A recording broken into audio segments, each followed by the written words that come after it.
J'ai bien pour vous présenter mes produits terminés, donc il y en a pas mal, mais je pense que ça devrait pas durer trop longtemps. Et je vous avoue que j'avais hâte de faire cette vidéo parce que d'accumuler des packaging vides, c'est un petit peu pénible. Donc on y va. Le premier produit dont je voudrais vous parler en fait et que j'ai terminé il y a quelques temps quand même, c'est des lingettes exfoliantes de la marque Biface. Donc ça a 3 actions en fait. J'avais eu ces lingettes dans une glossy box et en fait ce sont des lingettes avec des micro-grains. Alors ce que j'en ai à dire, c'est que déjà j'ai adoré l'odeur. Je ne sais pas vraiment à base de quoi c'est, je ne sais pas, ce n'est pas noté, mais c'était très frais et vraiment j'ai bien aimé le principe. C'est des espèces de microsphères qui sont collées aux lingettes, donc c'est le même principe que vous savez les lingettes démaquillantes. Donc il y a un côté très pratique. Alors j'ai bien aimé, je rachèterai si je les trouve parce que je pense que cette marque Biface est vendue chez Stocomanie je crois, et il est vrai que j'ai trouvé ça super pratique parce que moi qui suis un petit peu feignante concernant les routines soins, les gommages etc, j'ai trouvé le principe plutôt pratique. Alors il est indiqué donc qu'il faut utiliser ces lingettes 1 à 2 fois par semaine en fait, en appuyant comme ça et en faisant des mouvements circulaires. Je ne peux pas vous dire si vraiment il y a un effet présent. En tout cas j'ai vraiment aimé le concept, donc si je peux je rachète.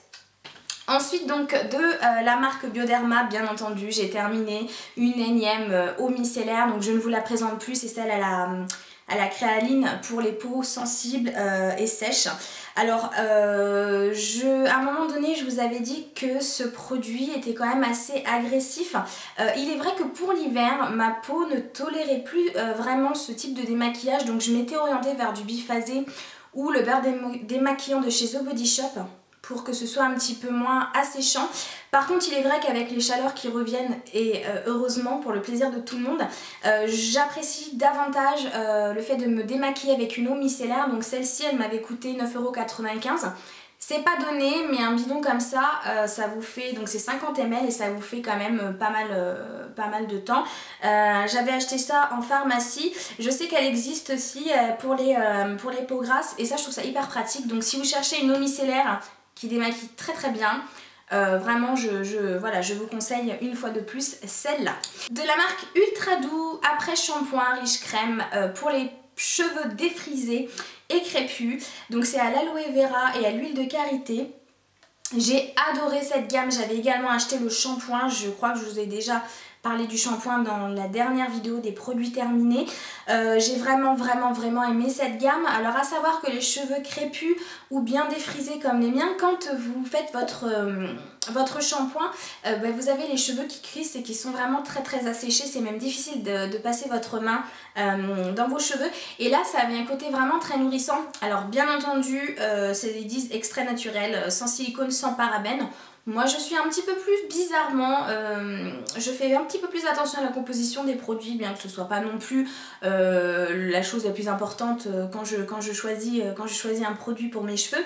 Mais il est vrai que ce produit, je l'ai trouvé vraiment très bien. Alors pour celles qui défrisent leurs cheveux, j'ai trouvé ça sympa de trouver un produit pour les cheveux défrisés parce que dans les grandes surfaces on n'en trouve pas énormément.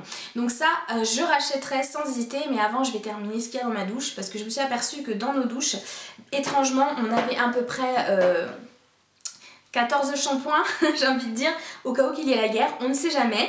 Ensuite je vais vous parler en fait de ce démaquillant pour les yeux que j'ai trouvé chez Carrefour Market, qui est un démaquillant biphasé pour le maquillage waterproof que j'ai payé une bouchée de pain et que je recommande vraiment. Quand on cherche un biphasé, moi j'étais partie sur le style des masques. Il est vrai que le style des masques est un petit peu plus cher. Honnêtement j'ai trouvé exactement la même la même efficacité, sauf que celui-là est de la marque Les Cosmétiques Design Paris, donc c'est un peu moins cher, c'est la marque de distributeur et il est clair qu'il coûte genre moins de 2 €. Comme je vous l'ai expliqué par rapport à l'eau micellaire, ce type de produit je les utilise davantage l'hiver où ma peau est sèche parce qu'actuellement elle est mixte. Par conséquent le côté un petit peu huileux peut être désagréable, donc j'avoue que là je ne rachèterai pas tout de suite. En revanche cet hiver je repartirai sur celui-là parce que quitte à avoir la même efficacité autant payer moins cher.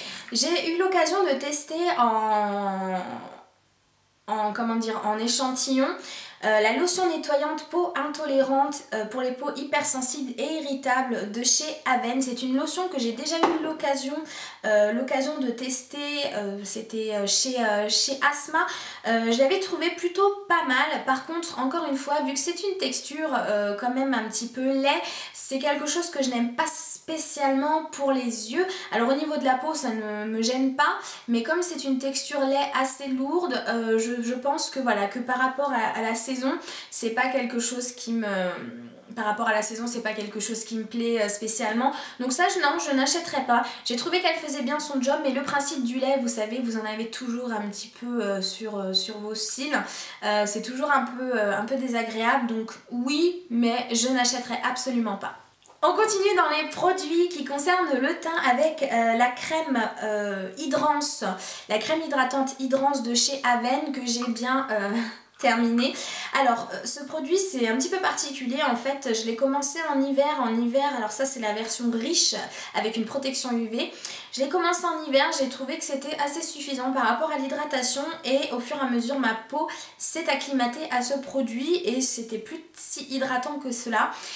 Du coup je ne rachèterai absolument pas, surtout que j'ai vraiment trouvé la crème hydratante parfaite qui est tout simplement celle de chez Ducray que j'adore et dont je vous ai parlé dans une vidéo précédente. Donc voilà, donc celle-là je ne la rachèterai pas, mais pour celles qui ont une peau déshydratée, franchement c'est pas mal, mais voilà, faut avoir une peau qui n'est pas comme la mienne, parce que la mienne, dès que j'utilise des produits en règle générale ça fonctionne au début, surtout sur l'hydratation, et puis après il n'y a plus d'effet, donc je ne rachèterai forcément pas. Toujours dans les crèmes hydratantes, l'Hydralia Thermal version light de chez Vichy. Alors Vichy, j'ai pas testé énormément de produits chez eux et j'ai toujours été plus ou moins déçue. C'est pas des produits qui m'attirent, donc ça se trouve en pharmacie, en parapharmacie. Donc là c'est un soin hydratant 24 heures, apaisant, fortifiant, etc. Non, gros flop. Voilà, ma mère me l'avait donné, je sais même pas s'il est encore vendu. Je l'ai terminé pour ne pas jeter bêtement les produits, mais il est vrai que non, j'ai pas trouvé spécialement que ça hydratait, bien au contraire, j'en mettais 2 fois et puis je trouvais que ça s'estompait. Donc j'avais eu la version riche, parce qu'on aurait pu dire bon bah c'est normal, c'est une version light. J'avais eu la version riche et même la version riche n'était pas efficace, et en plus c'est très parfumé et j'avais l'impression que pour les peaux sensibles ça n'allait pas. Pourtant c'est formulé pour peau sensible. Pourtant, quand j'appliquais ce produit sur ma peau, j'avais une espèce d'allergie, d'inconfort lié à un réchauffement de mon visage. Donc je n'achèterai évidemment pas. J'ai testé, et ça c'est très récent puisque c'est il y a 2 jours exactement que j'ai utilisé ce masque. Les masques dont on entend pas mal parler de chez Sephora, alors il en existe à plusieurs parfums qui ont plusieurs comment dire, utilisations. Donc là c'est nourrissant, apaisant. Donc en fait ce qui se passe c'est que vous avez un masque en fibre à l'intérieur, donc qui est dans ce petit sachet du coup. Vous avez un masque en fibre, vous le dépliez, vous l'appliquez sur votre visage, le masque est imbibé de produit et vous êtes censé attendre 15 minutes et puis donc là avoir un effet nourrissant et apaisant. Alors 2 choses, attention à celles qui sont allergiques et qui ont une peau sensible. Moi j'ai une peau sensible et pas spécialement allergique. J'ai posé ce masque et au bout de 5 minutes, j'avais mon visage qui me chauffait. Donc je ne conseille pas ce produit, je ne rachèterai pas. Ça coûte 4 € je trouve. Donc déjà c'est pas spécialement donné, moins de 4 €. Donc si ça dit un masque enrichi aux extraits de miel, j'ai absolument pas senti le miel. Si vous me suivez, vous savez que j'adore cette odeur de miel et je l'ai déjà pas retrouvée, donc flop par rapport à ça. Je sais que Moléa a testé le rose qui est hydratant, je crois au lotus, et qu'elle avait beaucoup aimé, mais moi je ne m'amuserai pas à essayer les autres tout simplement parce que j'ai eu une mauvaise réaction. Donc par chance je n'ai pas eu de boutons ou de rougeur, mais une sensation vraiment désagréable sur le visage, comme si le produit était trop riche, comme si le produit était trop synthétique, ou je ne saurais dire. En tout cas non, je ne rachèterai pas. Et attention au jaune qui est au ginseng, je sais pas comment on dit, au ginseng. Bon bref, vous l'aurez compris, vous pourrez vous renseigner sur internet. Le jaune a donné des allergies à une amie, une bonne allergie, des boutons, etc. Donc ça m'a un petit peu réconfortée. Malgré son allergie, le lendemain j'ai testé le mien et j'ai eu vraiment cette sensation voilà, très désagréable. Donc je pense que certaines d'entre vous l'ont testé, dites-moi ce que vous en avez pensé. En plus je ne l'ai pas trouvé spécialement enrichissant. Nourrissant, c'est le mot que je cherchais. Et quand on retire le masque, après on est censé un petit peu avec l'excès de produits masser son visage, etc. C'était désagréable, c'était une substance trop... Non, je n'ai pas du tout aimé. De chez Caudalie, mon fameux teint divin. Vous savez que je ne me lasse pas de ce produit et que je ne peux pas m'empêcher de le porter. C'est une crème teintée super légère avec un côté très lumineux pour les peaux mates et il existe pour les peaux claires. Donc le teint divin de chez Caudalie, je crois qu'il coûte 15 €. Je rachète, j'ai racheté déjà. J'aime beaucoup parce que ça vous donne tout de suite un hâle de bonne mine sans faire orange. C'est hyper discret, c'est très léger sur le visage, ça ne couvre pas les imperfections, attention si vous avez des boutons, mais il est vraiment super bien. En plus il se dose, donc vous pouvez très bien appliquer une petite noisette pour avoir un effet bonne mine, comme vous pouvez en rajouter un petit peu plus pour que ce soit un petit peu plus couvrant. Par contre, c'est vrai qu'il sent quand même assez fort le parfum, donc attention à celles qui sont très sensibles par rapport à ça. J'ai terminé deux fonds de teint. Le premier c'est le fameux Healthy Mix de Bourjois. Vous savez très bien que j'adore ce fond de teint, je l'ai déjà racheté. Pour la petite histoire, je l'avais racheté au Galeries Lafayette une quinzaine d'euros. Je suis allée le lendemain chez Stocomanie, j'ai vu qu'il y était à 3 €, j'étais ravie. Donc ne l'achetez pas à plein pot si vous pouvez le trouver chez Stocomanie. En plus il y avait beaucoup de teintes, je sais qu'ils sont tout le temps en train de déstocker la marque Bourjois. Grand bien me fasse puisque de toute façon j'adore cette marque. Donc là celui-là c'est en fait un fond de teint vraiment hydratant. Quand je l'applique il est vraiment il creuse pas les ridules, il ne va pas marquer vos zones de sécheresse, il est vraiment génial. Donc je recommande, je rachèterai avec plaisir. En plus il a une super odeur de fruits. Mais il est vrai que là actuellement je ne l'utilise pas parce que là il fait 35 degrés. Donc évidemment un fond de teint c'est trop. Donc j'utilise ma crème teintée, c'est beaucoup plus confortable.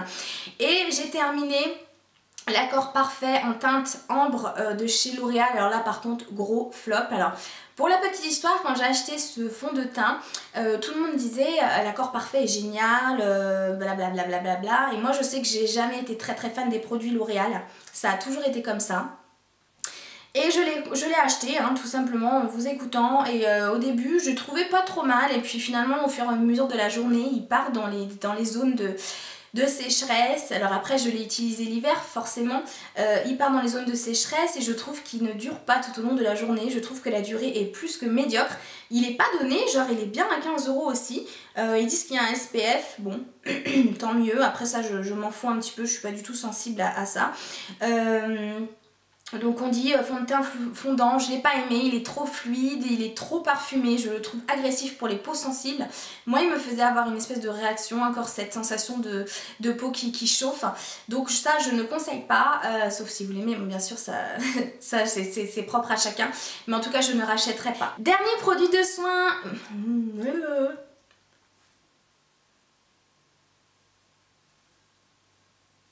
Dernier produit de teint, il s'agit de la Mineralize Skin Finish Natural de MAC. Alors, cette poudre, je me la suis achetée l'année dernière, je crois, donc elle est bien terminée, hein, on voit bien les petits carrés. Bon, bien, mais sans plus en fait. Je trouve qu'elle a besoin d'être repoudrée au fur et à mesure de la journée. C'est pas une poudre matifiante, encore une fois. Donc pour l'hiver, elle me convenait. Par contre, la couvrance était excellente. Ça faisait un teint très velouté, etc. Très poupée, c'était chouette. Par contre, pour l'été, pas du tout, hein, pas du tout. Moi, je suis passée sur la Rimmel Stay Matte, qui est géniale sous les recommandations de Marion. Marion, je te fais un gros coucou si tu passes par là. Donc j'ai testé la Stay Matte, je la trouve vraiment plus matifiante parce que c'est le but de cette poudre alors que celle-là ne l'est pas du tout, mais je la trouve déjà moins chère, plus pratique. Je la repoudre pas spécialement, ça m'arrive de temps en temps quand il y a des fortes chaleurs, mais sinon non. Mais ça non, je rachèterai pas en fait, je rachèterai pas parce que les produits MAC en fait, à part les rouges à lèvres, je trouve rien, et à la limite les MSF, je les trouve pas. C'est MSF ? Je ne sais plus, peu importe, je ne les trouve pas ouf Et voilà, j'ai jamais été vraiment une grande fan de MAC. Et voilà, là cette crème, cette poudre là, j'avais en version libre, bon elle était un petit peu trop volatile. Et puis celle-là, bon elle est bien, mais voilà, sans plus que je ne rachèterai pas. Un produit pour les mains qui est la crème framboise et cacao de chez Yves Rocher. Donc c'est une gamme qu'on a eu en édition limitée pour Noël. Donc il y avait les gels douche, etc. Crème pour les mains, crème pour les pieds, je crois. Alors pour l'odeur, en fait, le problème c'est que je me suis lassée.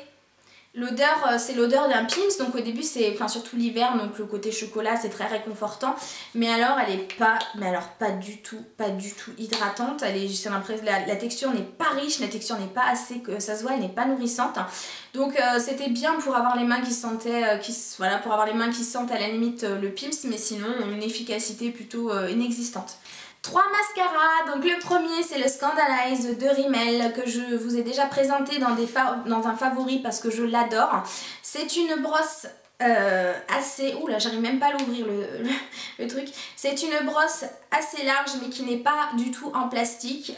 Donc je l'ai trouvé vraiment excellent. Je recourbais mes cils, j'appliquais celui-là. J'avais vraiment des cils sublimes, longs. Alors que j'ai beaucoup de cils mais je n'ai pas spécialement de longueur. Et celui-là c'est l'extrême black, je vous conseille, il coûte vraiment pas très cher, ça doit coûter même pas 10 €, je crois que c'est 7 €, peut-être même moins. Il se trouve chez Monoprix, sinon moi je l'avais pris chez Asos hein, parce que j'avais fait une commande, j'en avais profité. Je le conseille et je le rachèterai. Donc là je suis en train de terminer mon Dior Show, mais d'ailleurs qui est un flop, que j'adorais et que étrangement là je ne le trouve pas exceptionnel. Donc là je le porte, je ne sais pas. Mais j'ai vraiment préféré le Scandalize, le truc qui coûte 7 €, enfin peut-être pas. Il est à moins de 10 €, il est plus efficace qu'un mascara de 30 €. Comme quoi, le prix ça veut rien dire du tout. J'ai terminé le Very Real de Benefit qui est un must-have et que j'adore. Enfin, ça fait longtemps que je l'utilise. Je l'ai utilisé même avant qu'il y ait cette grande effervescence autour de ce produit qui est dans le top 3 des ventes chez Sephora. Donc celui-là, c'est des petits picots en plastique et vraiment génial. Par contre, c'est vrai que plusieurs fois, je me suis mis dans l'œil et je vous assure que se mettre une brosse en picot en plastique dans l'œil, ça fait vachement plaisir. Donc celui-là il est à 23 ou 24 € parce qu'ils ont augmenté leurs tarifs chez Sephora. C'est vrai que la cosméto n'est déjà pas assez onéreuse.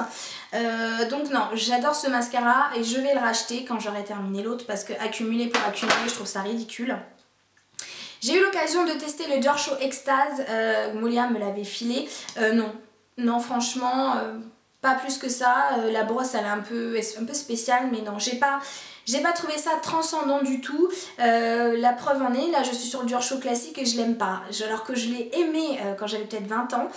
Mais là je l'avais déjà testé, je vantais les mérites de ce mascara à tout le monde. Et là étrangement non. Après je recherche un autre aspect sur mes cils, je recherche vraiment le côté pâte d'araignée en longueur. Donc c'est peut-être pour ça qu'effectivement le Dior Show a tendance à apporter vraiment noir et volume. Et du coup ça voilà. Donc ça non, je n'achèterai jamais. Toujours pour les produits pour les yeux, j'ai terminé un énième eyeliner de chez Guerlain. C'est mon must have. Moi l'eyeliner de chez Guerlain c'est...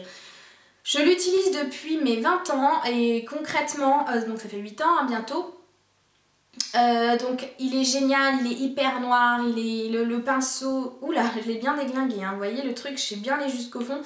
Le pinceau est excellent, trop facile de faire son liner avec ça, moi j'ai appris avec ce produit, je ne m'en lasserai jamais, je rachèterai toujours. Alors il est excessivement cher, il coûte 33 €, donc voilà. Par contre attention, quand vous l'appliquez sur vos yeux, quand vous allez trop au coin interne et qu'il tombe dans votre œil, il pique. Ça par contre c'est le grand point négatif par rapport à ce produit, c'est qu'il va vous piquer, donc attention aux yeux sensibles. Là j'ai terminé une base à paupières, la Shadow Insurance de chez Too Faced. À chaque fois j'ai l'impression de dire Too Faced. Shadow Insurance, donc enfin elle n'est pas vraiment terminée, je vais la jeter parce que ça fait 4 ans que je l'ai, quelque chose comme ça. Donc j'imagine que voilà, que l'efficacité n'est plus au rendez-vous.